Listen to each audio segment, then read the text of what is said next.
दोस्तों एक बहुत पुरानी कहावत है कि जब मुसीबत आती है तो हमारी परछाई भी हमारा साथ छोड़ देती है और बिल्कुल गौतम अदानी के साथ वही हो रहा है। लगातार जिस तरह से मुसीबत में गिर रहे, एक के बाद एक बहुत सारी मुसीबत आ रही है। जो काफ़ी इनके प्रोजेक्ट है वहाँ पर भी प्रॉब्लम शुरू हो चुकी है और लगातार बैड न्यूज निकल के आ रही है। कुछ बीच में राहत भरी खबर निकल के आती है, लेकिन साथ में 2-3 बड़ी बैड न्यूज आ जाती है और उसके बाद में मामला बिगड़ता है। और इसका सबसे बड़ा खामियाजा भुगत रहे रिटेल इन्वेस्टर जिन्होंने अदानी ग्रुप में निवेश किया है। उनकी रकम तो आधी हो चुकी है, बहुत ही ज़बरदस्त लॉस हुआ है और अब समझ में भी नहीं आ रहा कि आगे क्या होगा। यहाँ पे आप देख सकते हो कि काफ़ी लोगों ने अच्छा पैसा कमाने के लिए अदानी ग्रुप में निवेश किया, क्योंकि यही एक ऐसा ग्रुप था जिसमें लोगों के पैसे बहुत तेज़ी से बढ़े थे। यहाँ पे देख सकते हो कि काफ़ी लोग हैं जो रिलायंस से इसको कंपेयर करते थे कि रिलायंस का शेयर तो दौड़ता नहीं है, लेकिन अदानी के शेयर ने लोगों को मालामाल किया। आपको पता होगा अदानी विलमार का जब आईपीओ आया था तो लिस्टिंग डिस्काउंट में हुई थी, लेकिन उसके बाद में स्टॉक जो दौड़ा तो एक तरफा दौड़ा। और इसी तरह से अगर देखें तो कोविड काल में बहुत सारे अदानी ग्रुप के शेयर जो बिल्कुल कौड़ियों के भाव में मिल रहे थे वो मल्टीबैगर बन गए। उदाहरण सिर्फ आप इसके लिए अदानी पावर का ले सकते हो। 26-27 रुपये का जो स्टॉक था वो 400 तक चला गया। तो लोगों ने सिर्फ तेजी देखी थी अदानी ग्रुप में, और पहली बार ऐसा हो रहा है जब गिरावट हो रही है। तो लोग इस समय अभी समझ में नहीं आ रहा कि क्या किया जाए। तो जितनी तेजी से स्टॉक भागे थे उतनी ही तेजी से वापस गिरावट भी हो रही है, और आगे क्या संभावना बनेगी। तो यहाँ पे जो अभी लेटेस्ट अपडेट निकल के आ रही है उसको जानेंगे, सेबी की क्या नजरिया है इसको लेकर, सारा मामले को लेकर। और दूसरी रेटिंग एजेंसियां जिस तरह से यहाँ पे कुछ रेटिंग एजेंसियां सपोर्ट करिए तो बहुत सारी रेटिंग एजेंसियां जो लगातार नेगेटिव रेटिंग दे रही है और इस वजह से मामला भी बिगड़ रहा है। तो इन सारी बातों को समझेंगे और जो लेटेस्ट अपडेट है उसको डिस्कस करेंगे और जानने की कोशिश करेंगे कि आने वाले समय में अदानी ग्रुप के शेयरों का क्या भविष्य हो सकता है। इन सारी बातों को समझेंगे इस वीडियो के माध्यम से। लेकिन फ्रेंड उससे पहले अगर आप पहली बार हमारे चैनल पे आए तो चैनल को सब्सक्राइब कर दीजिए, एक बेल आइकन दबा दीजिए ताकि जब भी नया वीडियो बने पहला नोटिफिकेशन आपको मिले। वीडियो पसंद आए तो लाइक शेयर जरूर कीजिए। चलो फ्रेंड्स वीडियो स्टार्ट करते हैं। मैं हूं आपका दोस्त एसबी दवे और हमारे अपने चैनल ऑनलाइन कमाई में आपका बहुत बहुत स्वागत है। एक बार हम अदानी ग्रुप के शेयरों की कंडीशन देख लेते हैं क्या है फिलहाल और कितना लोगों को लॉस हुआ है। सबसे पहले अगर हम अदानी एंटरप्राइजेस की बात करें तो आप देख सकते हो कि स्टॉक 24 जनवरी को ये 3442 के आसपास था, वो 3 फरवरी को गिर के 1531 के आसपास आ चुका है। 56% की भारी गिरावट हो चुकी है। तो यहाँ पे देख सकते हो कि ये तो 1000 तक चला गया था। अच्छा हुआ कि फ्राइडे को कुछ पॉजिटिव खबर निकल कर आई फिच रेटिंग की, जब रेटिंग थोड़ी सी इसकी उन्होंने विश्वास जताया तो ये फिर से 1000 से रिकवर हुआ, वरना भारी लॉस हो जाता है यहाँ पे अदानी एंटरप्राइजेस में। अदानी ट्रांसमिशन की बात करें तो 24 जनवरी को इसकी प्राइस 2762 के आसपास थी, जो 3 फरवरी को गिर के 1396 के आसपास आ गया। 50% की भारी गिरावट। अदानी पोर्ट्स की बात करें तो 761 के आसपास स्टॉक जो था वो गिर के 488 तक आ चुका 3 फरवरी को। 31% की यहाँ पर भी गिरावट हो चुकी है। अदानी पावर की बात करें तो 274 के आसपास स्टॉक था 24 जनवरी को, ये हिंडनबर्ग की रिपोर्ट आने के पहले। वो इस समय 192 पर आ चुका है। 30% की गिरावट हो चुकी है। अदानी विलमार की बात करें तो 572 के आसपास स्टॉक था, आप देख सकते हो 24 जनवरी को, जो इस समय गिर के आप देख सकते हो कि 400 पे आ चुका है। 31% की गिरावट हो चुकी है। यहाँ पे जो खास बात है कि ये ऑलरेडी पहले से ही गिरावट के चपेट में स्टॉक आ चुके थे सारे, चाहे अदानी विलमार हो या अदानी पावर हो, उनमें ऑलरेडी करेक्शन जारी था और इस रिपोर्ट ने उसमें और भारी गिरावट की है क्योंकि इनकी हाई तो काफ़ी ऊपर थी। टोटल गैस की भी बात करें तो 3891 के आसपास जो स्टॉक था वो गिर के आप देख सकते हो अभी 1622 के आसपास आ चुका है। 59% की भारी गिरावट हुई है। सबसे ज़्यादा गिरावट इधर ही है अदानी टोटल गैस में।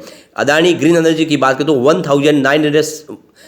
1916 के आसपास जो स्टॉक था वो मात्र 936 के आसपास रह गया। 52% की यहाँ पर भी गिरावट हुई है। इसके अलावा अंबुजा सीमेंट अभी अभी अधिग्रहण किया है यहाँ पे देखिए अदानी ग्रुप ने, और इसको उसका खामियाजा भुगतना पड़ा। 498 के आसपास जो स्टॉक था वो 372 पर आ चुका है। 26% की यहाँ पर भी गिरावट हुई है। एसीसी सीमेंट 2336 के आसपास जो स्टॉक था 1920 के आसपास चुका है।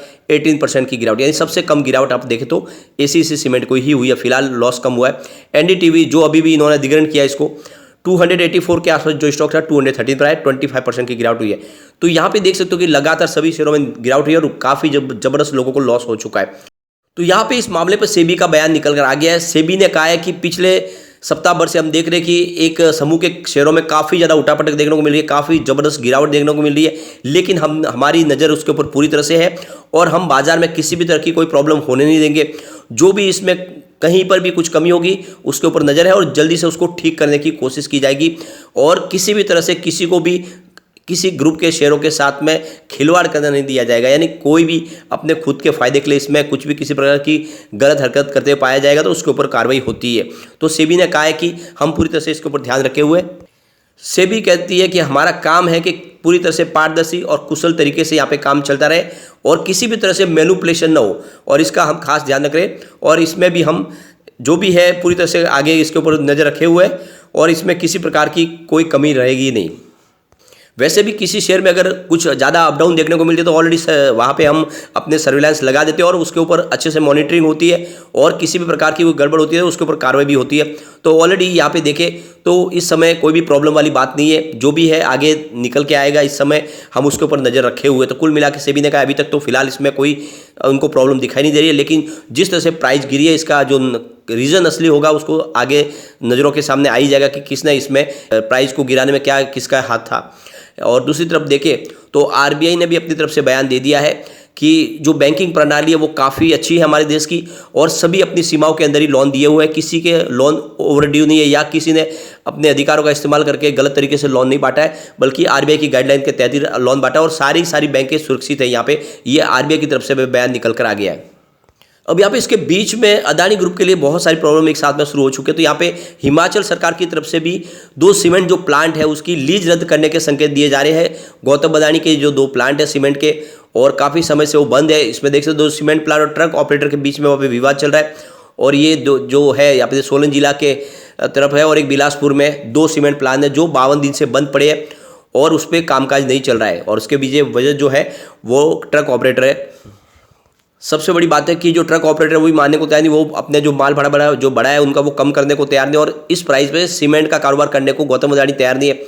और ऐसे में देखें तो यहाँ पे कानूनी कार्रवाई करने की कोशिश सरकार ने की है। उनका कहना है कि अगर अदानी ग्रुप ने अपनी कारोबार को आगे शुरू नहीं किया तो फिर सीमेंट के प्लांट के दोनों के जो लीज है उसको हम रद्द करने की तरफ विचार करेंगे।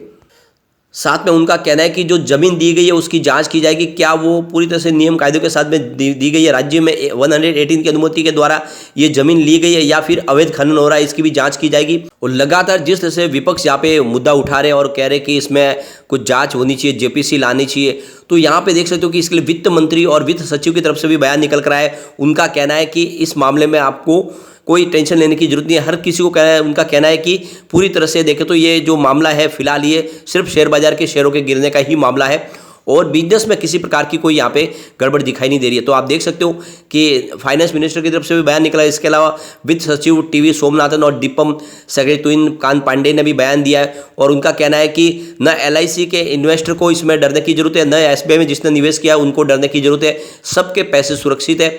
इसके अलावा बैंक ऑफ बड़ौदा और दूसरी बैंकों ने पीएनबी ने भी बयान जारी किया है कि हमने जो भी लोन दिया हुआ है वो सारा सुरक्षित है और वो सब सीमित दायरे के अंदर है, जो नियम बने आरबीआई के उसके तहत दिया गया है। तो किसी को घबराने की जरूरत नहीं है। ये बार बार कहा जा रहा है, हर जितने भी सरकारी मशीनरी है वो सारी यही कह रहे हैं कि किसी भी प्रकार की किसी को भी प्रॉब्लम नहीं आएगी, न किसी बैंकिंग सेक्टर को आने वाली है न एलआईसी को आने वाली है। अब जिस तरह से ये मामले लगातार निकल के आ रहे हैं उसके बाद में और एक के बाद एक प्रॉब्लम और खड़ी हो रही है। तो देख सकते हो ये जो हिंडनबर्ग की रिपोर्ट निकला है उसके बाद में मुश्किलें और कम नहीं हो रही है। अदानी ग्रुप से जुड़े एक और मामले में राजस्व खुफिया निदेशालय यानी डीआरआई ने सुप्रीम कोर्ट का दरवाजा खटखटाया है। ये डीआरआई ने कोर्ट में custom excise and service tax appellate tribunal यानी जो सीएसटी के ऑर्डर के खिलाफ चुनौती दी है।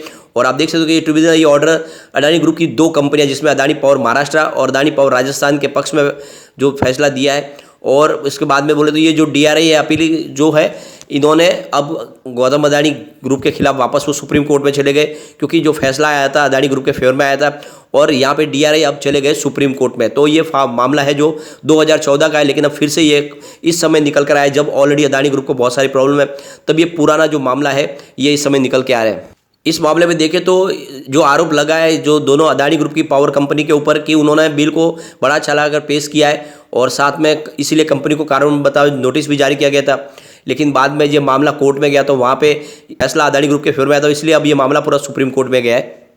इसके बीच में अगर देखें तो आनंद महिंद्रा की तरफ से जो बयान निकल गया है वो एक तरह से देखें तो थोड़ा राहत देने वाला भी है गौतम अदानी को और भारत की जो महाशक्ति बनने की जो ताकत है उसको कम आंकने की जो कोशिश कर रही है। जो विदेशी मीडिया जो लगातार कह रहा है कि एक अदानी ग्रुप की प्रॉब्लम के से उनको लग रहा है कि जो विश्व शक्ति बनने की तैयारी कर रहा है भारत उसकी महत्वाकांक्षा ये जो नाकाम हो जाएगी इसकी वजह से। तो आनंद महिंद्रा ने कहा है कि भूकंप, सूखा, मंदी, युद्ध, आतंकवादी हमले सब कुछ हम झेल चुके। तो यहाँ पे भारत के खिलाफ किसी प्रकार की शर्त नहीं लगानी चाहिए। भारत ने जो सोचा वो करके दिखाएगा। एक तरह से देखें तो ये आने वाले समय में भारत और तेजी से ऊपर जाता हुआ दिखाई देगा। फिलहाल एक बड़ी अपडेट और निकल के आ रही है कि जो क्वांट म्यूचुअल फंड है उसने यहाँ पे जो अपनी होल्डिंग सारी बेच दी है अदानी ग्रुप से, और पूरी तरह से वो अदानी ग्रुप से बाहर निकल गया है। तो जब से ये मामला निकला है तब से क्वांट म्यूचुअल फंड ने अपनी सारी होल्डिंग बेच के जीरो कर ली है इस ग्रुप के अंदर से। तो आप देख सकते हो कि लगातार प्रॉब्लम बहुत आ रही है। और एक यहाँ पे देखें तो एक बड़ी अपडेट और निकल के आ रही है, जैसे मुंबई की जो धारावी है उसको फिर से डेवलप करना, रीडेवलप का जो पूरी तरह से जो है प्रोजेक्ट ये अब अदानी ग्रुप को मिला हुआ है। लेकिन यहाँ पे देख सकते हो कि अब इसके ऊपर भी क्वेश्चन निकलने शुरू हो चुके हैं। जो वहाँ की महाविकास आघाड़ी है वो कह रही है कि सिंधे गवर्नमेंट को फिर से विचार करना चाहिए इस समय जब अदानी ग्रुप के बहुत सारी प्रॉब्लम के साथ में वो आगे डील कर रहे हैं और उनके ऊपर बहुत सारा प्रेशर है। ऐसे में ये धारावी का जो पुनर्गठन का कामकाज है क्या वो देना चाहिए अदानी ग्रुप को। तो आप देख सकते हो बहुत बड़ी योजना है जिसमें 259 हेक्टेयर में फैली ये बड़ी झुग्गी को वापस विकसित करना है और जिसमें 5069 रुपीज़ की बोली जीती है अदानी ग्रुप ने। लेकिन अब यहाँ पे उनके ऊपर प्रेशर बन रहा है कि ये जो बोली उनको दी गई है उसको वापस लेना चाहिए, फिर से फैसला करना चाहिए। तो क्या इस तरह से ये जो बड़ा एक मौका है क्या अभी हाथ से निकलने वाला है? इसके अलावा इनको S&P ग्लोबल रेटिंग ने जो इनकी जो रेटिंग थी उस रेटिंग को भी कम किया दिया। अदानी पोर्ट्स और अदानी इलेक्ट्रिसिटी की जो आउटलुक की रेटिंग को उन्होंने बदला है। जो पहले अगर आप देखें तो स्टेबल थी उसको निगेटिव कर दिया है, जो एक तरह से देखें तो इनके लिए एक बहुत बड़ा सेटबैक है। तो कुल मिला के काफ़ी ज़्यादा बैड न्यूज़ निकल के आ रही है। बीच में भले रात थोड़ी सी निकल कर आई है जब इनको फिच रेटिंग ने थोड़ी सी राहत दी है, लेकिन अभी बहुत सारी प्रॉब्लम है। भले ही इस समय जो जितनी भी सरकारी एजेंसियाँ वो कह रही है कि ये सिर्फ एक शेयर बाजार में प्राइस गिरने का मामला है, लेकिन अभी इसमें बहुत सारी प्रॉब्लम है। आने वाले समय समझ में आएगा कि क्या करना चाहिए। वैसे जो भी इसके शेयर होल्डर है उनको इस समय सिर्फ वेट एंड वॉच करना चाहिए। कोई भी न पोजीशन नहीं बनाए न इसमें लॉस बुक करे, क्योंकि हो सकता है कि एक फिर से नया बाउंस बैक भी आ जाए कि जैसे ही थोड़ी सी मामला पटरी पे आएगा तो तेजी का दौर फिर शुरू हो सकता है। इसलिए आपको इसमें वेट एंड वॉच ही करना चाहिए। लेकिन फ्रेंड, कोई भी इन्वेस्टमेंट करने से पहले अपने फाइनेंशियल एडवाइजर से बारे में ले ले या अपना खुद का रिसर्च करें, क्योंकि मैंने वीडियो आपके एजुकेशनल पर्पज के लिए ही बनाया। वीडियो पसंद आए तो लाइक शेयर जरूर कीजिए और चैनल को सब्सक्राइब कर दीजिए। Thank you.